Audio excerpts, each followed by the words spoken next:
It already did.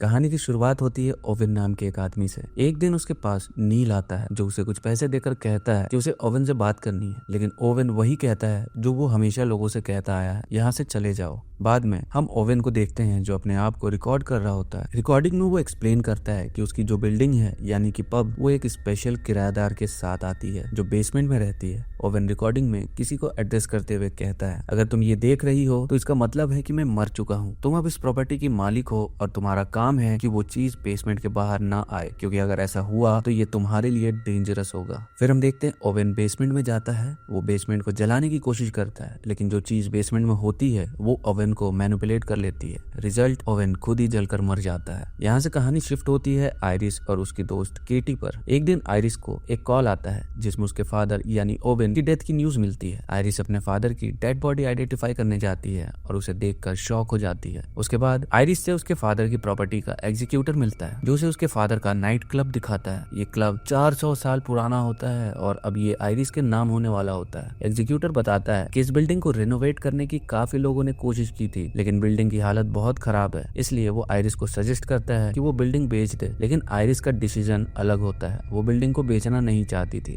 रात को केटी का फोन आता है। केटी आयरिस को समझाती है कि अपने फादर की बॉडी या बुरी यादों को याद करने की जरूरत नहीं है, बल्कि सिर्फ अच्छी यादों के बारे में ही सोचना चाहिए। लेकिन प्रॉब्लम ये थी कि आयरिस के पास अपने फादर के साथ की कोई भी अच्छी याद नहीं थी। केटी आयरिस को उदास देखकर उसके पास आने का प्लान बनाती है। रात में आयरिस क्यूरोसिटी के चलते बेसमेंट के आसपास जाती है। तभी उसे पीछे से एक शैडो गुजरने का एहसास होता है। ये नील होता है जो फिर से उसी डील के लिए आया होता है जो वो ओवेन के साथ नहीं कर पाया था। नील चाहता था कि वो अपनी मरी हुई वाइफ से एक आखिरी बार मिल सके और उसे गुड बाय कह सके। नील आयरिस को बेसमेंट वाली लेडी के बारे में बताता है जो मरे हुए लोगों को बुला सकती है, लेकिन आयरिस इस बात को मानने से इनकार करती है क्योंकि उसे ना उस लेडी के बारे में कुछ पता था और ना ही बेसमेंट के राज के बारे में। नील आयरिस को कुछ पैसे देता है। आयरिस को वैसे भी पैसे की जरूरत थी, इसलिए वो डील के लिए हाँ कर देती है और नील से कहती है कि वो कल रात को वापस आए क्योंकि अभी उसके पास बेसमेंट की चाबी नहीं है। अगले दिन queen head night club officially iris के नाम हो जाता है। बस उसे कुछ पेपर साइन करने होते हैं जो वो कर देती है। एग्जीक्यूटर आयरिस को एक कैसेट टेप देता है जिसमें ओवेन के इंस्ट्रक्शंस होते हैं जो उसने अपने बाद छोड़े थे।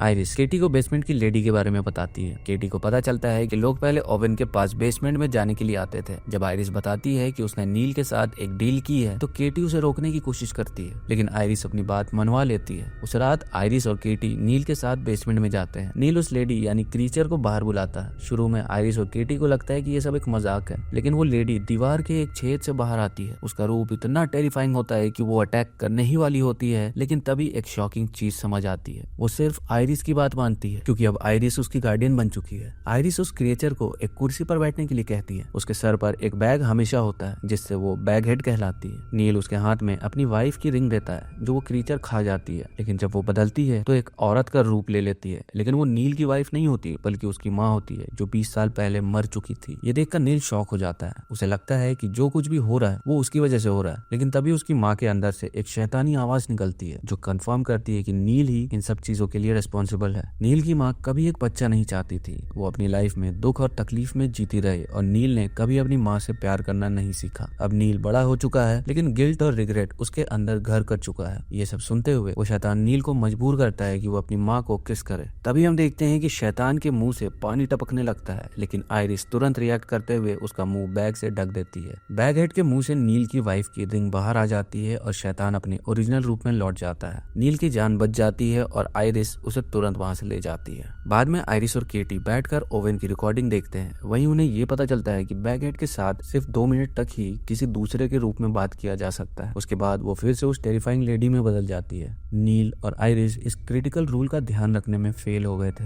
रिकॉर्डिंग में ओवेन बताता है कि बैग हेड सिर्फ आयरिस की बात सुनेगी, लेकिन उसके साथ एक स्ट्रिक्ट वार्निंग भी दी जाती है। आयरिस को कभी भी उस दीवार के दूसरी तरफ नहीं जाना चाहिए। बैग हेड की पावर्स का इस्तेमाल जितना ज्यादा होगा वो उतनी ही पावरफुल होती चली जाएगी। ओवेन ये भी बताता है कि चाहे तुम कहीं कहीं भी चले जाओ, बीमारी और मौत तुम्हारा पीछा करेगी। बैगहेड हमेशा तुम्हें बेसमेंट में बुलाने की कोशिश करेगी, लेकिन तुम्हें किसी भी हाल में उसे बेसमेंट के बाहर नहीं आने देना है। ये एक कर्स है और अब आइरिस एक दो पैरेलल दुनिया के बीच खड़ी है। रिकॉर्डिंग देखते देखते आइरिस को पता चलता है कि उसके फादर उससे प्यार करते थे और उसे एक बार देखना चाहते थे। वो नहीं चाहते थे कि ये कर्स आइरिस पर आए, इसलिए उन्होंने उसे दूर रखा था। आइरिस अपने फादर को हमेशा गलत समझती रही थी, लेकिन अब उसका परसेप्शन चेंज हो जाता है। केटी आइरिस को समझाती है कि ये जगह बिल्कुल सेफ नहीं है, लेकिन आइरिस एक बार और नील के साथ डील करना चाहती है। वो प्रॉमिस करती है कि इस डील के बाद वो ये सब छोड़ देगी। केटी रिलक्टेंटली मान जाती है। बेसमेंट की सीढ़ियों पर आइरिस डू नॉट क्रॉस लिख देती है और बैगहेड को ऑर्डर करती है कि वो बेसमेंट के बाहर ना जाए। इस बीच केटी को एक फोटो मिलती है जो एक ऑटो वाकर नाम के एक आदमी की होती है। रिसर्च से पता चलता है कि ऑटो एक टाइम पर इस बिल्डिंग का ओनर था, लेकिन उसने अपनी जान ले ली थी। अब ऑटो की आत्मा केटी को हॉन्ट कर रही होती है, लेकिन एक पल के बाद ऑटो गायब हो जाता है। दूसरी तरफ पता चलता है कि नील को बैगहेड के बारे में एक और आदमी ने बताया था। नील वापस आता है और एक बार फिर बैगहेड को सारा की चेन देता है। उसके बाद बैगहेड सारा के रूप में ट्रांसफॉर्म हो जाती है। दोस्तों, यहाँ कहानी में एक नया ट्विस्ट आता है। नील का असली मकसद सारा से गुड बाय कहना नहीं, बल्कि उससे जवाब लेना था। सारा एक एक्सीडेंट में मर गई थी,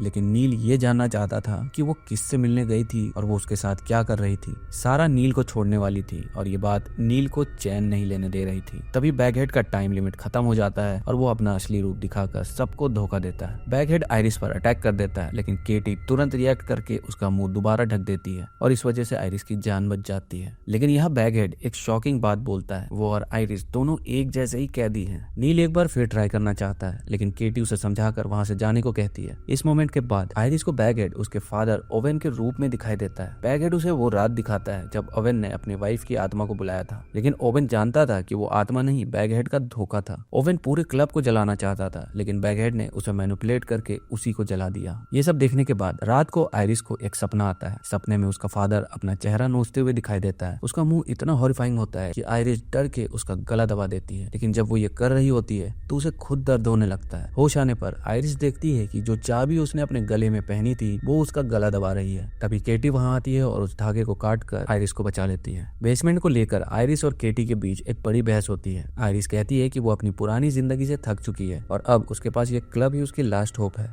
नील एक अमीर आदमी है और उससे डील करके वो पैसे कमा सकती है, लेकिन केटी उसे रोकने की कोशिश करती है। केटी कहती है कि जो भी चीज बेसमेंट में है उसके बारे में उन्हें कुछ भी नहीं पता और ये बहुत डेंजरस हो सकता है। गुस्से में आइरिस केटी को सुना देती है और केटी वहां से चली जाती है। फिर आइरिस अपने फादर की आत्मा को बैगहेड के जरिए बुलाने की कोशिश करती है। दूसरी तरफ केटी फ्रीटलैंड पहुंचती है, जहां उसे ये पता चलता है कि ऑटो वाकर, जो इस बिल्डिंग का पुराना ओनर था, इस कर्ज से बचने की कोशिश कर रहा था। केटी उसकी पुरानी कटिंग्स और रिकॉर्ड्स कलेक्ट करती है और आइरिस को कॉल करके इन्फॉर्म करती है। वो कहती है कि हो सकता है कि ऑटो के पास इस कर्ज का जवाब हो। इस बीच ओवेन की आत्मा आइरिस से कहती है कि वो बैगहेड की पावर्स का यूज ना करे। ओवेन उसे वार्न करता है कि इस कर्ज के साथ खेलना बहुत खतरनाक हो सकता है। आइरिस उस कर्ज से छुटकारा पाने के लिए कॉन्ट्रैक्ट जलाने की कोशिश करती है, लेकिन वो पेपर जलता ही नहीं है। तभी केटी वापस आती है और आइरिस को ढूंढने लगती है, लेकिन आइरिस नशे में बेहोश पड़ी होती है। केटी उसे ढूंढने बेसमेंट में चली जाती है, जहाँ उसे ऑटो की आत्मा दिखाई देती है। ऑटो उसे पूरी कहानी बताता है कि ये सब कुछ 400 साल पहले शुरू हुआ था। पुराने समय में कुछ भाइयों को एक लेडी मिली थी जो मरे हुए लोगों को बुला सकती थी। उन्होंने उसकी पावर्स का मिसयूज करना शुरू कर दिया और जब उस लेडी ने इनकार किया तो उन्होंने उसका मर्डर करके उसे जिंदा जलाने की कोशिश की, लेकिन मौत भी उसे हरा नहीं पाई। मरने के बाद वो वापस आई, लेकिन इस बार वो और भी भयानक और खतरनाक बन चुकी थी। उसने अपना बदला लिया और उसकी वजह से फासिलें खत्म हो गई और एक प्लेग फैल गया जो हर जगह तबाही ले आया। उस लेडी को हमेशा के लिए रोकने के लिए उन भाइयों ने एक डार्क रिचुअल किया और उसे एक दीवार के अंदर सील कर दिया। वक्त के साथ लोग उसे भूल गए, लेकिन उन्हीं भाइयों की अगली जनरेशन ने उस लेडी की पावर्स को फिर से इस्तेमाल करने का सोचा और उस दीवार को तोड़ दिया। जितना ज्यादा लोग उस औरत की पावर्स का मिसयूज करते गए, वो उतनी ही ताकतवर बनती गई। आखिर में वो सब लोग जो उसकी पावर्स का फायदा उठाने आए थे, एक एक करके मारे गए। अब वो कर्ज एक गार्डियन पर आया है जो उस औरत को बेसमेंट से बाहर आने से रोके। जो भी उस अग्रीमेंट पर साइन करता है उसे ये श्राप मिलता है कि वो उस औरत को हमेशा कंट्रोल करेगा और उसे कन्फाइंड रखेगा, यानी सीमाबद्ध रखेगा। लेकिन केटी गार्डियन नहीं थी और वो बेसमेंट के सीक्रेट्स के बारे में बहुत कुछ जानने की कोशिश कर रही थी। इस वजह से बैगहेड, जो अब ऑटो के रूप में था, केटी पर अटैक कर देता है। सुबह आइरिस उठती है और एक कॉल पर केटी की आवाज सुनाई देती है। केटी उसे बुला रही होती है और कहती है कि वो उसे बाहर निकलने में हेल्प करेगी, लेकिन जब आइरिस बेसमेंट जाती है तो वहाँ कोई नहीं होता। आयरिस अपने दोस्त केटी को ढूंढने के लिए दीवार के पार चली जाती है। वहां उसे केटी मिलती है, लेकिन जैसे ही दोनों वापस आने की कोशिश करते हैं आयरिस को एक हॉरिफाइंग साइट दिखती है, केटी की लाश। जो केटी अब तक उसके साथ थी वो बैगहेड थी, जो अब टेरिफाइंगली एक छत पर चलती हुई दिखाई देती है। ये नजारा देखकर आयरिस बहुत शॉक हो जाती है। तभी नील आकर आयरिस को बचाता है और उसे पिल्स देकर रेस्ट करने के लिए कहता है। लेकिन रात को आयरिस को नील बेड पर नहीं मिलता। वो उसे ढूंढते हुए बेसमेंट जाती है, जहाँ नील बैगहेड के साथ डील कर रहा होता है। नील की डिमांड थी कि बैगहेड उस जगह को ले ले, लेकिन बदले में नील कभी भी सारा से मिल सके और उसके साथ रह सके। नील अग्रीमेंट के पेपर पर अपना नाम लिखता है, लेकिन एक शॉकिंग ट्विस्ट यहाँ आता है, वो नाम अपने आप ही मिट जाता है। तभी हमें एक और सच्चाई पता चलती है। उस रात नील और सारा के बीच एक बड़ी लड़ाई हुई थी और नील ने सारा को पिल्स दी थी। यहाँ से स्टोरी का असली ट्विस्ट स्टार्ट होता है। सारा नील को किसी और आदमी की वजह से नहीं, बल्कि अपने अंदर के डर की वजह से छोड़ने वाली थी। उसका डर था कि वो अपने बच्चे का जन्म उस घर में नहीं देना चाहती थी। वो कष्ट से घिरा हुआ था। जब ये सब बातें हो रही थी तभी 2 मिनट का वक्त पूरा हो जाता है। उसके बाद क्या था, बैगहेड नील को मैनिपुलेट करते हुए कहता है कि वो अब भी फैमिली की तरह रह सकते हैं अगर वो आयरिस को मार दे, बिल्कुल वैसे ही जैसे उसने सारा को मारा था। आयरिस ये सब बातें छुप कर सुन रही होती है। ये सच्चाई समझने के बाद नील गुस्से में आयरिस के पीछे भागता है और उसे छत से धक्का दे देता है, जिससे आयरिस की मौत हो जाती है। नील आयरिस की डेड बॉडी को बैगहेड के पास ले जाकर रखता है और उसका सेल फोन भी देता है, ताकि बैगहेड आयरिस के रूप में एग्रीमेंट पर नील का नाम लिख दे। अब बैगहेड आयरिस का रूप लेकर आता है और नील को एग्रीमेंट पर अपना नाम लिखने के लिए कहता है, लेकिन बातें करते करते 2 मिनट का वक्त फिर पूरा हो जाता है और यह नील की सबसे बड़ी गलती बन जाती है। बैगहेड ने गार्डियन को मारकर उसका रूप ले लिया था, लेकिन एग्रीमेंट पर अब भी आयरिस का नाम था। क्योंकि अब बैगहेड आयरिस बन चुका है, वो अपने आप को फ्री कर लेता है। अब बैगहेड एक हॉरिफाइंग रिवेंज लेता है। वो नील को सारा और उसकी माँ के रूप में आता है और उसे मार देता है। उसके बाद वो क्लब से निकल जाता है और एंड सीन में हम देखते हैं कि एग्रीमेंट जल जाता है और क्लब में आग लग जाती है। और इसी के साथ ये मूवी यहीं खत्म हो जाती है।